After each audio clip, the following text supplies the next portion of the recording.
Bonjour, bienvenue à toutes et à tous dans ce nouvel épisode de Je suis supporter du Paris Saint-Germain, le podcast. Je suis Benjamin Navet et je suis supporter du Paris Saint-Germain. J'ai raconté mon histoire avec le PSG dans 2 livres que j'ai intitulés Je suis supporter du Paris Saint-Germain, tome 1 et 2. Fin 2024, j'ai créé ce podcast pour donner la parole à d'autres supporters, pour qu'ils racontent leur propre histoire. Plus d'une trentaine de supporters sont passés à mon micro au cours de la saison dernière. C'est avec beaucoup d'émotion et une infinie tristesse que je reprends le micro pour réaliser cet épisode spécial, consacré à un homme qui a donné toute sa vie au Paris Saint-Germain. Un homme qui nous a subitement et tragiquement quittés début décembre, à l'âge de 45 ans. Il s'agit de Cyril Dehaene, alias Popov, ou Popovigno, ce surnom qu'il aimait floquer sur des maillots de toutes sortes. Popov était depuis 30 ans mon compagnon du PSG, si je puis l'appeler comme ça. Hormis ma mère qui m'a transmis cette passion du Paris Saint-Germain et qui m'a emmené au Parc des Princes pour la première fois à l'âge de 10 ans. Un PSG-OM, la boucherie de décembre 1992. Cyril est mon premier ami PSG. Cyril, tu voulais faire cette interview, participer à ce podcast. Je t'avais dit peut-être lors de la saison 2, mais ce ne sera malheureusement pas possible. Je ne pourrai pas vous raconter son histoire avec le Paris Saint-Germain. Certaines informations me manquent. Mais je souhaite, via cet épisode, lui rendre hommage, en racontant notre histoire commune, lui et moi, avec le Paris Saint-Germain.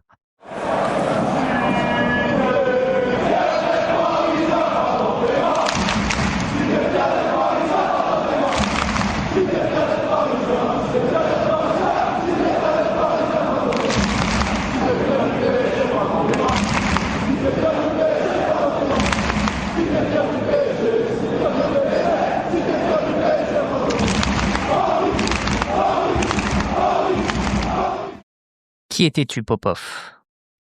Tu étais un petit peu plus âgé que moi. Né le 13 avril 1980, tu avais 45 ans. Nous venons tous les deux de Franconville. De classes sociales un peu différentes, moi d'une famille moyenne, où l'argent n'était pas abondant, mais où son manque n'était pas un problème quotidien. Toi d'un quartier plutôt défavorisé, que certains diraient sensible, le quartier de Monthédour. Tu n'as pas toujours habité là, mais on peut dire que c'est ton quartier. Celui où tu as vécu avec ta maman. Ton papa, lui, décédé avant que tu le connaisses, je crois. Avant ou après ta naissance, je n'en sais rien. À vrai dire, on n'en avait jamais parlé. Monthédour, ce quartier où tu as rencontré la plupart de tes potes. Celui où on t'a retrouvé début décembre 2025, inanimé sur ton canapé, après plusieurs jours de silence. C'est là que tu nous as quittés, à Franconville, chez toi, dans un appartement que tu avais enfin réussi à louer après avoir attendu si longtemps.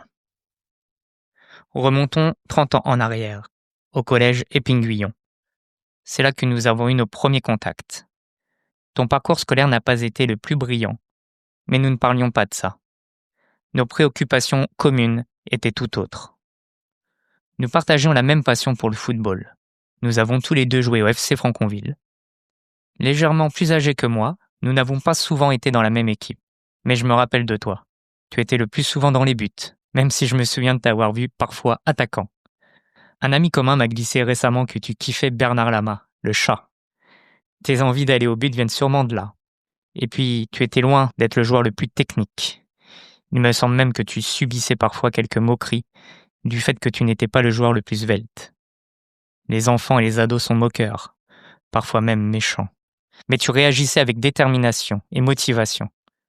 Tu aimais le football et c'est tout ce qui comptait. D'où est venue ta passion du Paris Saint-Germain ? J'avoue que je n'en sais trop rien. Peut-être de ta maman. On m'a dit que tu aurais vu ton premier match au Parc des Princes avec elle, des places que vous auriez gagnées à la radio. En tout cas, tu étais jeune. C'était sûrement au début de ta période au collège. Là est ma seule certitude. Toi et moi, ça remonte donc à ces années-là, au collège Épinguillon à Franconville. Dans la cour de récré, au cœur des années 90, nous nous sommes vite reconnus. Nous étions les deux seuls habillés en PSG. La planète entière porte aujourd'hui la marque Paris Saint-Germain. Ce qui, en passant à mes yeux, ne veut plus rien dire du tout. Mais à l'époque, la signification était tout autre. Qui plus est en banlieue parisienne, à une période où les supporters de l'OM faisaient la loi. Cela peut paraître surprenant pour les plus jeunes d'entre vous, mais c'était bien la réalité du moment. Notre logo PSG affiché sur nos vêtements au quotidien était une fierté, presque une sorte de conquête, en tout cas un signe de ralliement. Toi et moi, Popov, nous étions les deux PSG affirmés du bahut, même s'il y avait bien sûr d'autres supporters du PSG qui commençaient à pointer le bout de leur nez. Mais peu aller au Parc des Princes, en tout cas pas régulièrement, ce qui était notre cas.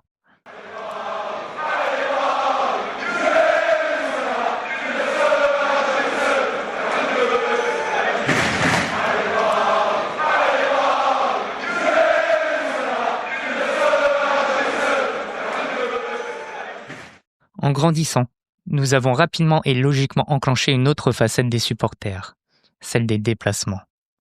Je ne saurais pas dire lequel fut ton premier. Je ne me rappelle même pas si tu as été à Bruxelles pour la finale victorieuse de Coupe des Coupes en 1996.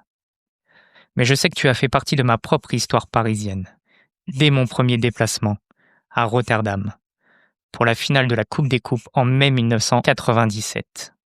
Nous y étions avec ma mère, un déplacement organisé par le club. Le rendez-vous était à Roland-Garros, je me rappelle, tôt le matin. Il y avait là les 110 cars affrétés par le club. Arrivés à Rotterdam, nous nous sommes baladés en ville. On peut d'ailleurs voir une photo, la première de nous deux.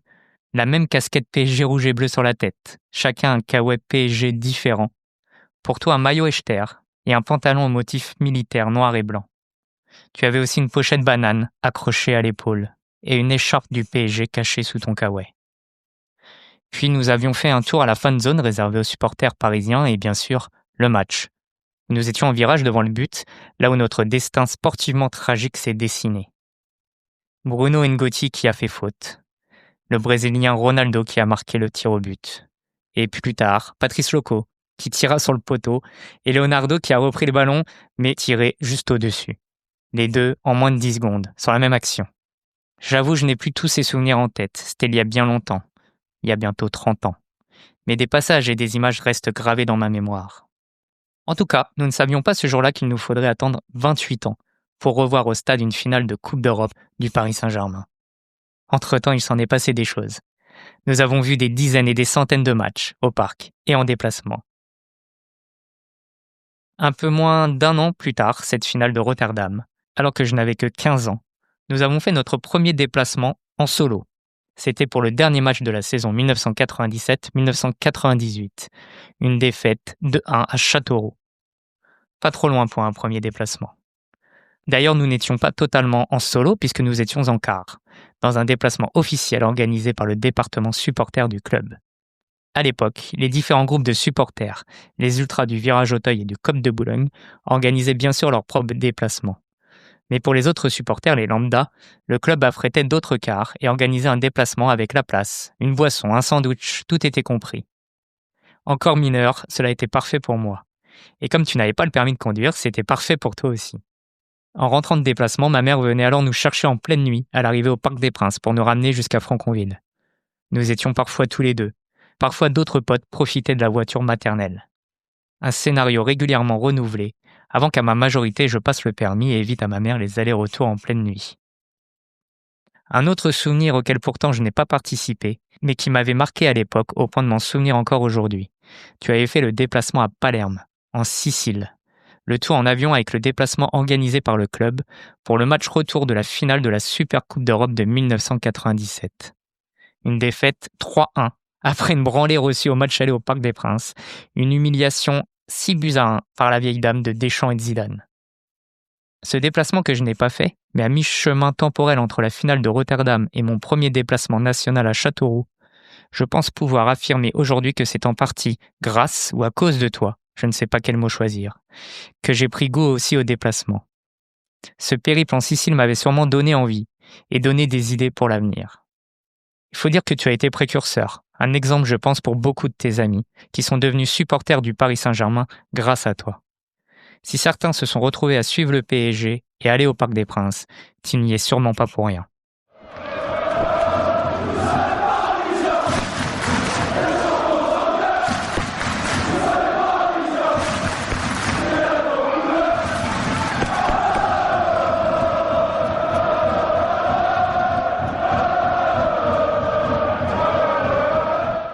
Je cherche quelques mots pour te décrire.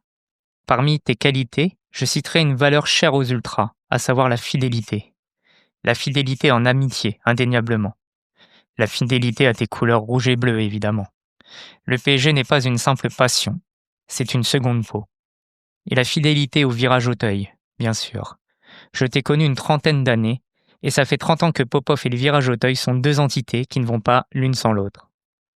Alors que pour ma part, je n'ai été en tribune Auteuil que 8 ans, entre 2002 et 2010, en ce qui te concerne, tu étais l'un des plus anciens résidents du virage.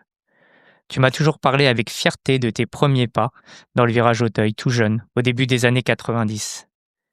Tu as vu les Dragons prendre place, rapidement remplacés par les Tigris mystiques. Tu as vu plus tard, beaucoup plus tard, l'arrivée du Cup. Tu as été écarté dans ces différents groupes, Dragons, Tigris, Cup. Mais tu n'as jamais été très actif, restant en marge, sur le côté. Mais tu étais toujours là, toujours fidèle. Les mentalités de ces groupes ultra ne t'ont jamais réellement emballé. Tu n'aimais pas vraiment te mettre en avant. Tu n'appréciais pas spécialement les m'as-tu vu inhérents à l'esprit de ces groupes et de la mouvance ultra. Tu préférais faire ton kiff dans ton coin, être indépendant, qu'on te laisse tranquille, n'avoir de compte à rendre à personne, si ce n'est seulement au Paris Saint-Germain. Tu aimais aussi la justice. L'injustice te rendait malade surtout. Tu ne comprenais pas comment certains pouvaient profiter du système et ne pas partager avec les autres. Que ce soit dans la société en général ou au PSG et dans la vie du virage, c'était pareil.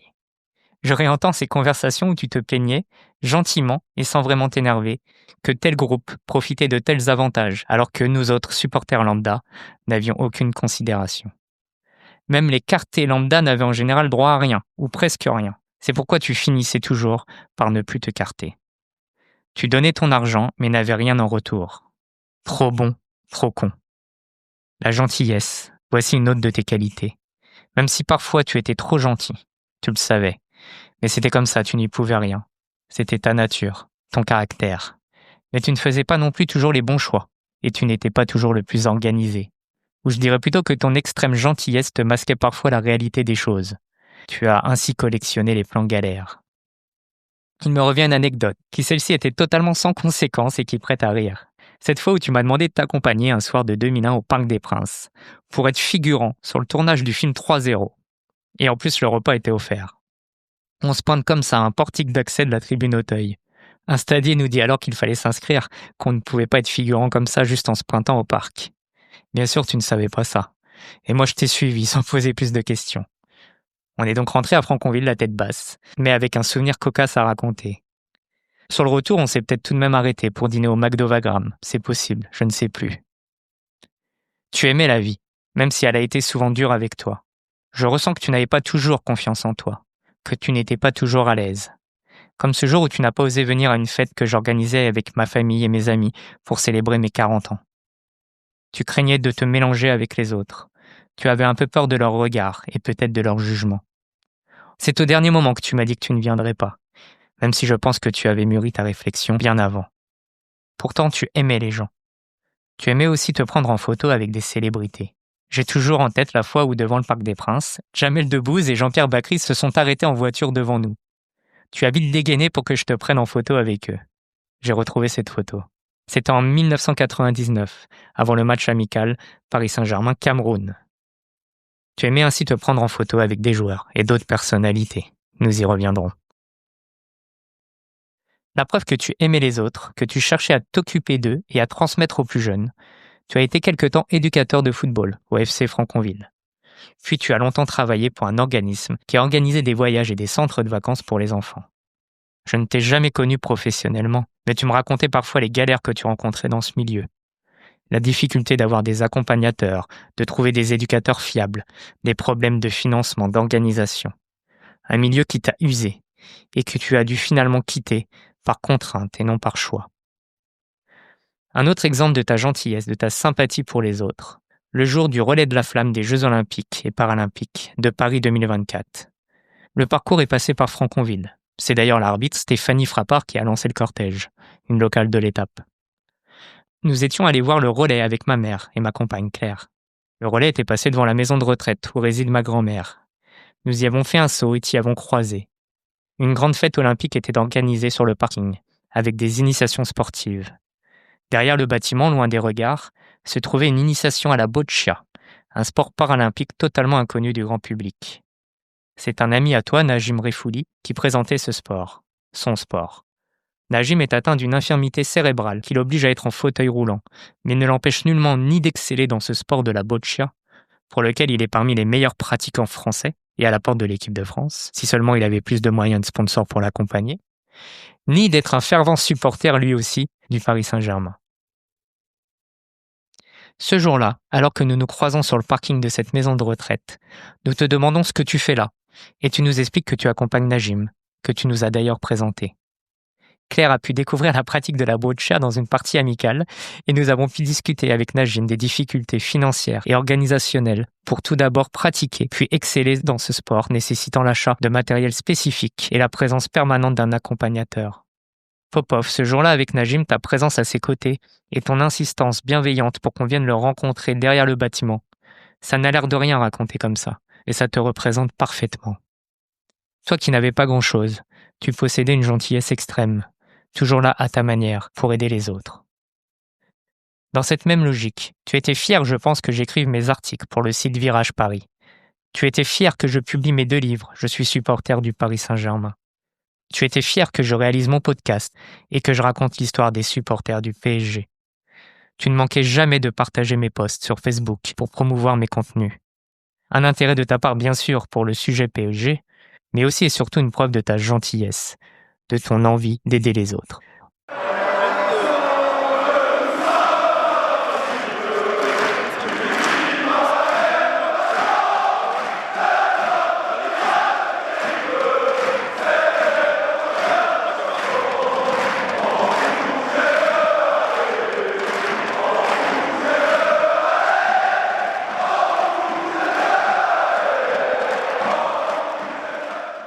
Il faut dire qu'on en a partagé des bons moments PSG.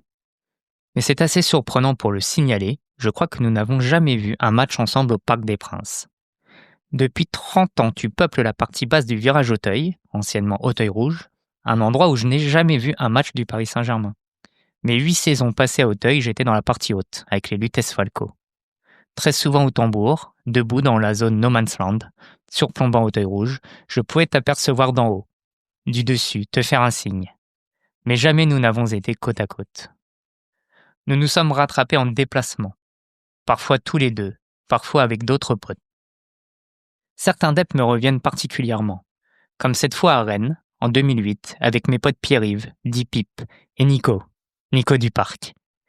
Ce sont toujours des bons déplacements à Rennes. Cette fois-là, nous avions squatté un bar rue de la Soif, mangé des saucissons, et rigolé lorsque le barman m'a apporté une pinte de brune plutôt amère, éloignée de ma Guinness habituelle.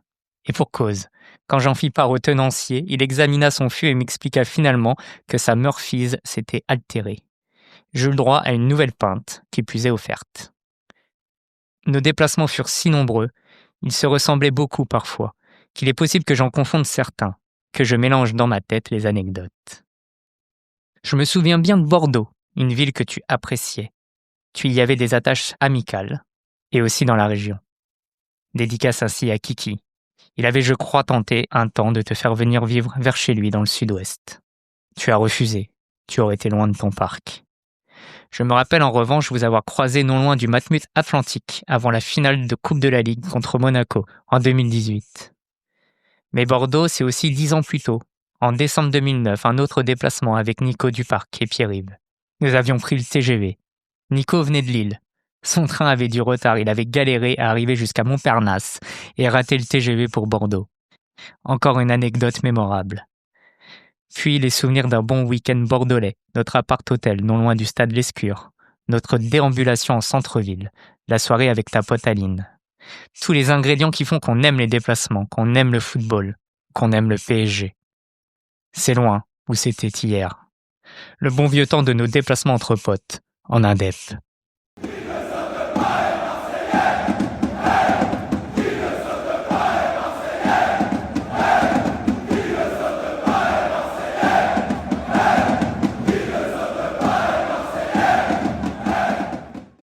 S'il y en a bien un qui est unique, mythique, olympique, c'est celui à Marseille, en octobre 2009. Le fameux match de la grippe A. Pour la première fois pour un match au Vélodrome, nous avions pu acheter les places en avance et faire le déplacement en indépendant. Nous avons profité de l'aubaine pour descendre en voiture, à 4, toujours avec Pierre-Yves et Nico. Trop dangereux d'aller à Marseille avec la voiture, on passa l'après-midi dans une calanque à Cassis, puis on se posa à Aix-en-Provence pour passer la nuit. Le dimanche matin, jour du match, on laissa la voiture à Aix-TGV et on prit le train jusqu'à la gare Saint-Charles. Balade en ville sur le Vieux-Port, totalement casual bien sûr, et divisé en 2 groupes de 2 pour ne pas se faire repérer. Nous avions réservé un appartement dans un appart-hôtel face au stade Vélodrome. Au moment où nous arrivons à la réception, nous apprenons que le match est reporté, soi-disant à cause de la grippe A que certains de nos joueurs auraient attrapé. De toute notre vie, nous n'avions jamais été aussi proches du Vélodrome, je veux dire par là libre de nos mouvements et non enfermés dans le parc Chaillot avec des dizaines de CRS autour de nous. Et on apprend qu'on est descendu pour rien, qu'il n'y aura pas de match. Avec toi, Popov, nous avons tout de même décidé d'aller se balader tous les deux autour du stade, incognito. C'était sûrement un peu suicidaire. Nous sommes même entrés dans une boutique de supporters de l'OM, où les t-shirts et les écharpes anti-parisiens étaient les principaux produits dérivés. Puis, apprenant que nous étions proches de la guerre civile en centre-ville, avec différentes franges de supporters parisiens qui semaient le trouble et provoquaient les Marseillais, nous avons décidé d'aller tous les 4 y voir de plus près. Nous avons alors visité les différentes zones agitées du Vieux-Port, de la Canebière, mais en nous dissimulant dans la foule, parmi les Marseillais. Comme nous avions notre appart, il était hors de question de se faire repérer par la police et ramener à la gare Saint-Charles. On a même eu peur que des amis parisiens nous reconnaissent et nous fassent signe, alors que nous n'étions pas du bon côté. Une situation bien étrange, un après-midi de folie, dans tous les sens du terme. Tout s'est finalement bien passé pour nous, et nous avons pu rejoindre notre appartement pour la soirée, dans un quartier finalement calme. À l'heure à laquelle le match aurait dû se dérouler, nous nous sommes même octroyé une petite balade en faisant le tour du stade, tout en restant sur le qui-vive bien sûr, pour ne pas se faire remarquer. Le lundi, après une pause pastis sur le Vieux-Port à lire le quotidien local, nous avons pu retrouver la voiture à Aix-en-Provence et remonter à Paris. Lors du très long trajet retour, nous n'avions aucun match à commenter, mais encore des anecdotes à foison. Et la grippa, et la grippa, et la grippa, nous on ne l'a pas, et la grippa, nous on ne l'a pas. Un chant qu'on a chanté tout le long du trajet retour. Ce match est une date historique pour nous, supporters du Paris Saint-Germain, puisque c'est au match retour que lieu les affrontements entre les supporters de la tribune Boulogne et du virage Auteuil, engendrant le décès de Yann Laurens, puis le plan Le Proux, la fin de nos virages, la fin du virage Auteuil que tu connaissais depuis 20 ans. La fin de nos abonnements. Un moment douloureux qu'il ne sert à rien de développer ici. De ton côté, tu as continué à t'abonner en virage aléatoire, avant de rejoindre de nouveau la tribune Auteuil quand ce fut possible. Et de mon côté, j'ai pris la direction des tribunes latérales, pour rejoindre ma mère et d'autres amis. Je n'ai plus jamais, depuis 2010, remis un pied au virage Auteuil. Cela ne nous a pas empêchés de continuer nos déplacements. Mais cette fois terminés les voyages en France, c'est uniquement vers l'Europe que nous nous sommes dirigés. Et comme toujours, chaque nouveau déplacement a eu son lot d'anecdotes. Je peux ainsi citer Dortmund dès octobre 2010, en voiture, encore avec Pip et Nico. Il y avait aussi Marc cette fois-là. Notre premier dep après le plan Le Proux. Une situation toujours très tendue entre les différentes franges de supporters parisiens. Il y avait d'ailleurs ce soir-là au Westfalenstadion pas moins de 4 copes parisiens disséminés à différents points du stade. Et presque 5, puisque de notre côté, nous avions choisi de rejoindre aucun de ces copes, mais d'y aller juste entre nous, en total indep et en achetant des places sur le site internet du Borussia Dortmund. C'était encore possible à ce moment-là. On avait dégoté 5 places en latéral, au pied du mur jaune. Un emplacement idéal pour mater le match, tout en profitant de l'ambiance locale. L'anecdote du soir, elle est arrivée à la fin du match. Pour sortir du stade, nous avons remonté notre rangée pour sortir à l'extrémité de la tribune. En arrivant vers le rond central, je suis tombé nez à nez avec notre cher président, Robin Le Proux, accompagné de quelques officiels du PSG dont Alain Roche. Surpris de cette rencontre inopinée, et alors que Robin Le Proux n'est qu'à quelques mètres de moi, je me suis mis à crier dans sa direction. « Robin, rends-nous nos abos! Robin, rends-nous nos abos !» Un cri du cœur, qui n'eut pas d'autre effet que de surprendre à son tour Robin Le Proux et ses acolytes, ainsi que les stadiers qui s'empressèrent d'évacuer notre président sur la pelouse. Autant vous dire qu'une fois nos esprits retrouvés, cette séquence nous amusa longuement et longtemps.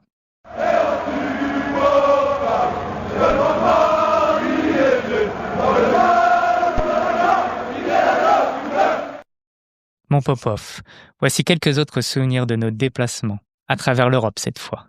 À Amsterdam, en septembre 2014, toujours dans ma voiture. Polo on Tour. Polo, car ma voiture est une Volkswagen Polo. Et Polo, ça vaut aussi pour les substances que tu avais toujours consommées, sans vraiment de modération. Autant dire qu'Amsterdam était pourtant une destination privilégiée, comme les déplacements que nous faisions en Allemagne, à Dortmund ou Gelsenkirchen, par exemple, et que nous faisions une halte sur la route à Maastricht et sa péniche coffee shop. Pour ce match de Ligue des Champions contre l'Ajax, nous étions avec Julien, un de tes très bons potes, et Mathieu, un ami à moi. Arrivé en fin de matinée, nous avons passé la journée en ville, sans encombre. Avant le match, nous avons tourné un peu autour du stade, sans trop d'encombre non plus. Même si avec Mathieu, nous avons eu une petite frayeur, en remarquant que ce qui ressemblait à des hooligans néerlandais nous avait repérés dans la foule et avait commencé à nous filer. Nous avons trouvé refuge dans la boutique de l'Ajax, où nous sommes restés quelques minutes le temps que nos fileurs décident de nous lâcher. Mais l'anecdote la plus croustillante du soir est venue de toi, Popov, quelques minutes après notre entrée en tribune. Après le portique d'accès et la fouille, nous devions monter un infinissable escalier pour aller au parquage. Arrivé à destination, on nous annonça qu'il était interdit de fumer dans la tribune, que la seule zone autorisée était juste après le portique d'accès, tout en bas de l'escalier. Popov, tu étais le seul fumeur d'entre nous, mais certainement pas le plus affûté. Tu décidas de ne pas redescendre pour fumer ta clope. Tu fumas discrètement dans un coin. Mais ce qui devait arriver, arriva. Les stadiers locaux vinrent te voir. Mais pas pour te demander d'éteindre ta clope. Non, pour t'expulser du stade. Bien que nous soyons à Amsterdam, il était interdit de fumer en tribune, et les stadiers venaient de t'en informer. Tu as dû faire preuve de beaucoup de diplomatie et d'une grande force de persuasion. Ils t'ont laissé finalement voir le match. Il aurait été bien dommage de venir jusqu'à Amsterdam pour se faire expulser du stade avant le match en raison d'une simple cigarette allumée en dehors de la zone autorisée. Plus joyeux, bien que très pluvieux, notre détour par Madrid en novembre 2015. Tu n'avais pas beaucoup d'argent. Nous avions donc trouvé la chambre la moins chère de la ville. 2 petits lits dans quelques mètres carrés, à peine une fenêtre et une salle de bain collective. Mais de beaux souvenirs, comme la visite du stade Bernabéu et du musée du Real Madrid. Envieux que nous étions de ces Ligues des Champions exposées. Nous avons également profité des bars tapas, dont un juste à côté de la Puerta del Sol la veille du match, avec Romain Collet-Gaudin, un de mes anciens collègues à la boutique du PSG, devenu journaliste sportif. Le lendemain midi, ce fut paella dans un resto à touristes. De bons moments passés ensemble, et la preuve encore une fois que les déplacements sont toujours l'occasion de retrouver des connaissances et de renforcer ses relations amicales. Me vient aussi à l'esprit le déplacement en Suisse, à Bâle, le 1er novembre 2016. Nous avions fait le voyage encore une fois tous les deux, en TGV. Tu avais été heureux de croiser Eric Rabessandratana devant le stade. Ancien capitaine du PSG, mais surtout ancien joueur dans sa jeunesse au FC Franconville, sur les terrains du stade Jean Roland à quelques centaines de mètres de chez toi. Tu avais bien kiffé ce déplacement suisse. Pas n'importe lequel, puisqu'il marquait les débuts du Cup, du collectif Ultra Paris, que nous découvrions pour la première fois en déplacement.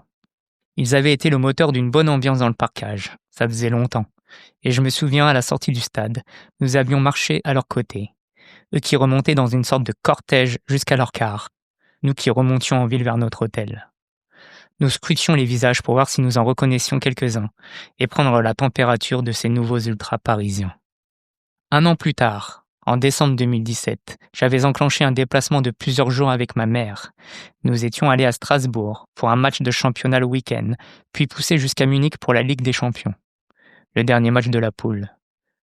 Avec un pote, tu nous avais rejoint directement à Munich en train le jour du match, et nous vous avions ramené à Paris le lendemain en voiture. Moi au volant, vous à l'arrière. Je me souviens que vous aviez quasiment dormi la totalité des 10 heures du trajet retour. Cette époque n'était pas évidente pour toi, notamment financièrement. Tu ne pouvais plus suivre sur la plupart des déplacements, essentiellement pour des problèmes d'argent. Mais tu me demandais quasiment à chaque fois si je pouvais te ramener un maillot du club local et le faire floquer Popovinho. Un mélange de Popov et de Ronaldinho, rien que ça. J'avoue que je me suis rarement exécuté. Déjà parce qu'il ne m'arrivait pas tout le temps de pouvoir aller dans les boutiques officielles des clubs visités, et parce que je me disais que si je ne te ramenais pas le maillot, cela te ferait faire des économies.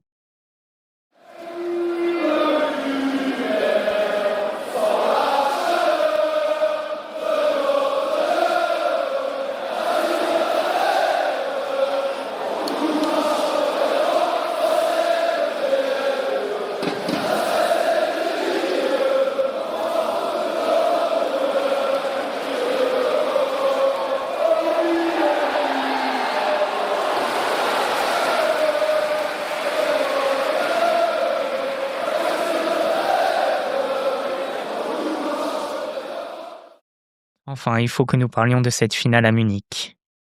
À cause de ton nouveau travail difficile et de tes horaires de nuit, tu t'es retrouvé dans la vague 2. Tu ne pouvais pas aller voir tous les matchs et tu prêtais de temps en temps ta place à un pote, vous échangiez. En vague 2, alors que ça fait 30 ans que tu squattes le Parc des Princes. Mais bon, passons. Bien sûr, tu n'as pas réussi à avoir 2 places, ce qui était totalement inconcevable. Que toi, Popov, tu rates la finale de la Ligue des Champions du Paris Saint-Germain. Comment c'était possible? Moi, en latéral, j'avais la chance d'avoir plusieurs places. J'en avais gardé une, de côté, sans te le dire, au cas où que tu ne puisses pas acheter la tienne. Je te l'ai alors proposée, mais bien sûr pas au même tarif, bien plus cher que celle que tu pouvais avoir à Auteuil. La nôtre était à 180 €. Tu n'as pas hésité une seconde, bien sûr. Tu t'es débrouillé pour aller à Munich. Tu as trouvé un blablacar. 24 heures chrono. Départ à minuit de Franconville. Arrivé au petit matin à Munich. Et retour directement après le match. Mais nous nous sommes retrouvés là-bas, dans la fan zone, où tu étais comme un gamin. Tu t'es rapproché de la scène où s'empilaient les joueurs et les légendes du PSG. Tu t'es pris en photo avec Bernard Mendy, Juan Pablo Sorin, Mamadou Sakho et même Madame Henrique, la femme de notre entraîneur. Bien sûr, ensuite nous sommes allés au stade, voir la finale tous ensemble, avec ma mère et d'autres amis. Et la consécration. 30 ans que tu attendais ça. 30 ans que nous attendions ça. On peut dire qu'on l'a vu, qu'on y était, et on y était ensemble. Tu les as collectionnés, les galères dans ta vie. Le décès prématuré de ta maman en 2016. Elle était atteinte d'un cancer. Une période très difficile dont tu ne t'es jamais réellement remis. Une perte colossale pour toi et une situation personnelle extrêmement difficile à gérer. Tu t'es retrouvé à la rue, ou presque. Tu as valdingué, tu t'es trimballé où tu pouvais, ici et là, vers Franconville, et vers moi aussi, je crois. Les problèmes de taf, j'en ai déjà parlé, mais depuis quelques mois, tu avais enfin trouvé une stabilité et un CDI dans un hypermarché du coin. Une rentrée d'argent, certaine et récurrente, enfin de quoi te prendre un petit appart en location, chez toi à Franconville à Montédour. Mais des contraintes horaires drastiques, un travail de nuit épuisant, des conditions à la limite de l'exploitation. Une fatigue accumulée, camouflée par les avantages d'avoir un CDI. Des pépins de santé qui se sont enchaînés, notamment ces derniers mois et dernières années. Tu nous en parlais quand on se voyait. Toi qui n'avais pas de voiture, qui te débrouillais pour venir au parc depuis Franconville, tu me demandais parfois de te ramener, notamment en semaine, les soirs de Ligue des Champions. Ce fut le cas cette saison pour PSG Bergame, puis PSG Munich. Tu ne m'as pas demandé pour PSG Tottenham. Je me suis demandé pourquoi, sans investiguer davantage. Début décembre, le soir de PSG Rennes, en passant devant le virage Auteuil, ta maison depuis presque 35 ans, ma mère m'a demandé si j'avais de tes nouvelles. Là encore, ça m'a titillé. Je me suis dit qu'il faudrait que je t'envoie un message, pour savoir comment tu allais. Mais la vie coule si vite. Le temps nous presse. Je n'ai pas pris les quelques secondes pour le faire. Je ne savais pas que l'après-midi même des potes que tu avais croisés dans la rue te disaient de faire attention, que tu semblais fatigué. Des problèmes de santé encore et toujours, toi qui n'as jamais ménagé ton corps. Je ne savais pas que le lendemain, le dimanche, d'autres potes t'avaient envoyé un message. Resté sans réponse. Inquiets, ils sont venus chez toi voir ce que tu faisais. Ils ont trouvé la porte close, sans que tu ne viennes leur ouvrir. Comme aurait pu le dire Thierry Roland, je crois qu'après avoir vu ça, on peut mourir tranquille. Enfin, le plus tard possible, mais on peut. Supporters du Paris Saint-Germain, on a tous pu dire cette phrase après la finale à Munich, le 31 mai dernier. Je suis heureux que tu aies pu vivre ce match, et que nous étions ensemble pour cette finale. Même si putain Popov, Thierry Roland avait dit, le plus tard possible.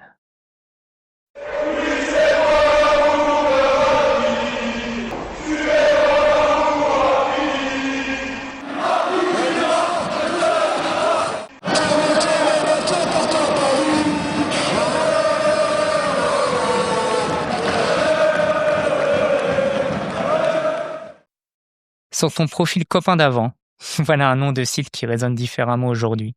Tu avais marqué « On vit qu'une fois, faut en profiter ». Cette phrase n'a jamais été autant d'actualité. Cela pourrait même être ton épitaphe. Une étoile sur le cœur, Une nouvelle étoile dans le ciel du Parc des Princes. On ne t'oubliera pas, mon Popov. Une pensée pour tous tes potes, ceux de Montségur, tes coéquipiers au foot en CDM, ceux qui t'accompagnaient au Parc des Princes ou en déplacement. Richard, Julien, il y a plusieurs Juliens d'ailleurs, Olivier, Anthony, Pierre-Yves, Nico, ma mère bien sûr. Aussi ceux que je ne connais pas, Corinne, Kelly, Christelle, David. Je ne peux pas les citer tous, mais je sais que chacun d'eux pense fort à toi, qu'ils ne t'oublieront jamais. On ne t'oubliera pas, mon Popov.